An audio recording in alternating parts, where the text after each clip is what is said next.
ეს ამბავი მოხდა დაახლოებით 15 წლის წინ ბარისახოში. ლიქოკელი ქალი იყო და იმ დღეს დასაფლავების დღეს მოვიდა დიდი თოვლი. იქ გზის გატანა მანქანის მიყვანა და რაღაც შეუძლებელი იყო და შეუძლებელი იყო თვითონ ამ კუბოს წაღებაც, რომ 4 კაცი ვერ გაივლიდა, ვერ გაკვალავდა და ბარისხოდან ქობულოში უნდა გაესვენებინა. რაღაც მონაკვეთი გაიარა მანქანამ და აი მერე უკვე ხელით უნდა წაიღო. და რამდენადაც ამ კუბოს 4 კაცი ჭირდება იმის გასვენებას, წაღებას, ამას ვერ შეძლებდნენ, ძალიან დიდი თოვლი იყო და გამოიყენეს ხევსურული ჩვეულებრივი დამარხვის წესი.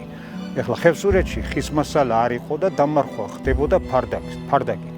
ფარდაკში გაახვევდნენ, 2 კაცი გაიდებდა მხარზე, ეცვლებოდნენ და მიქონდა სასაფლაოზე და ისე მარხავდნენ. ჩვეულებრივი დასაფლავების წესი იყო, დამარხვის წესი იყო და ეს გამოიყენეს. ოღონდ კუბო მიქონდა ცალკე და ეს ადვილად რო წინ წასულიყვნენ და გაეკვალა თოვლი, ფარდაკში იყო მიცვალებული გახვეული და ისე მიეტანეს სასაფლაოზე, შემდეგ ის გადაასვენეს კუბოში და დაასაფლავეს ისე.